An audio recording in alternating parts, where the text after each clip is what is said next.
Now what we're doing here is looking at two studies. The first study I did in the 1980s and 90s. That was with kindergartners up to young adults, a little bit beyond, when I was looking at their cases. So these were the young ones looking forward. At that time, I was looking for child experiencers between birth and the age of 15 years. Only got a few that were high school or maybe tweens. Most of them were under the age of 7. And in that group, I had my largest groups in that study was between birth and 15 months and 3 to 5 years. So I was able then to use that material with this study.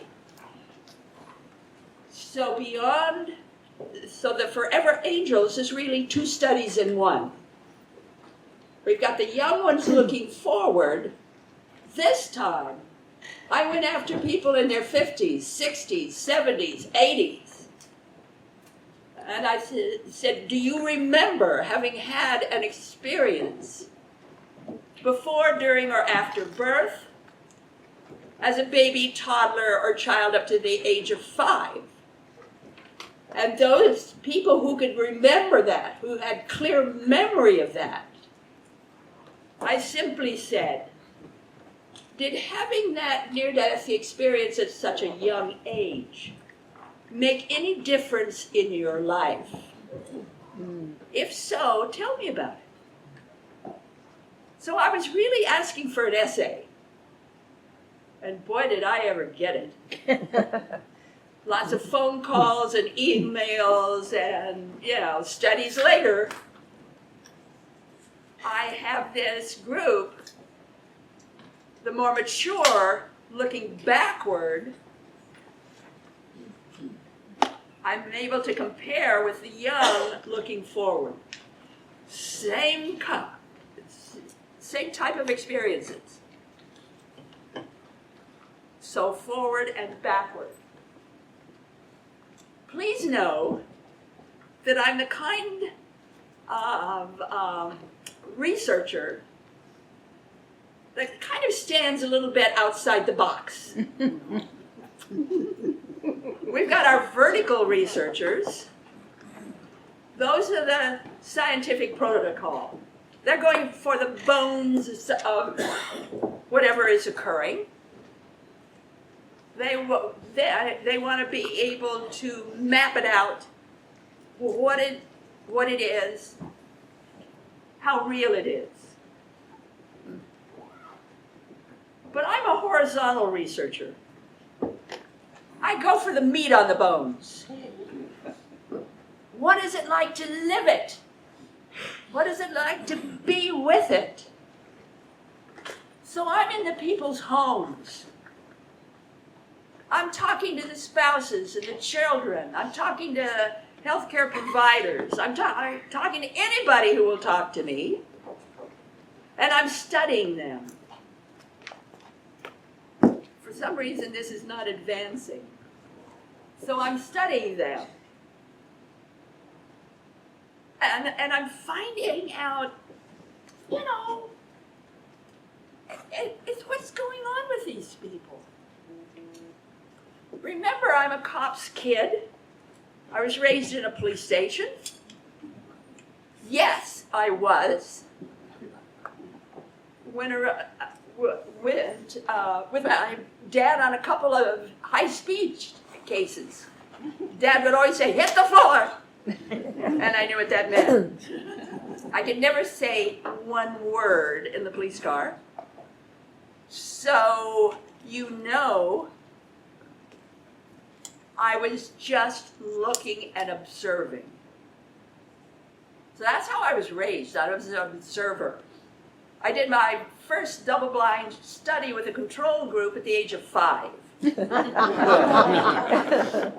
I'm a very independent person. You know, adults and children have similar near-death experiences, similar after effects, but it affects them differently. The kids are different. They're not like adults. They're very, very, you know, adults take 7 to 10 years to integrate their experience. Children, the younger ones, that birth to 5 years, they take 20 to 40 years. Wow. It's true. Sometimes 50 years. And that's because kids do not look at the meaning behind what is happening. No. Adults do, kids don't.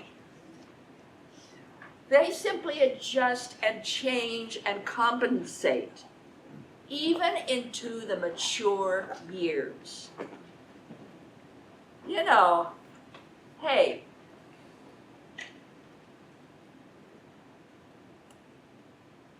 that group of children, they don't have a before. So how can they compare anything?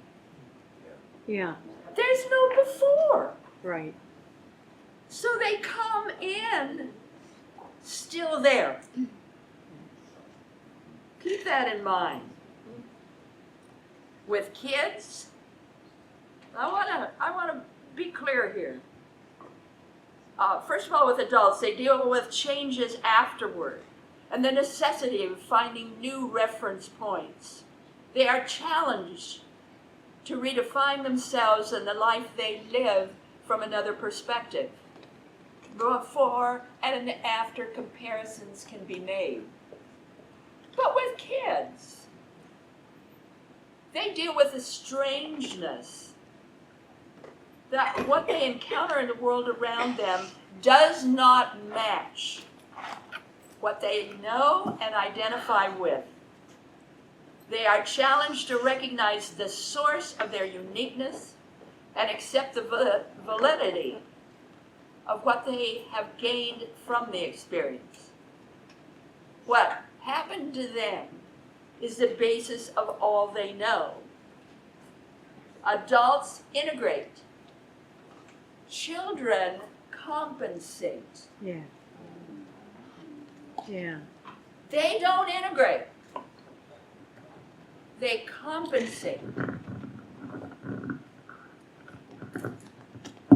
Now, in my research, those children who had their near-death experience at birth at about the age of 6 months, they call themselves birthers. That's not my name. I didn't give them a name. It doesn't matter where in the world they are, where in the United States they are, they call themselves birthers. So, hey, IANDS, hey, other researchers, be prepared for birthers.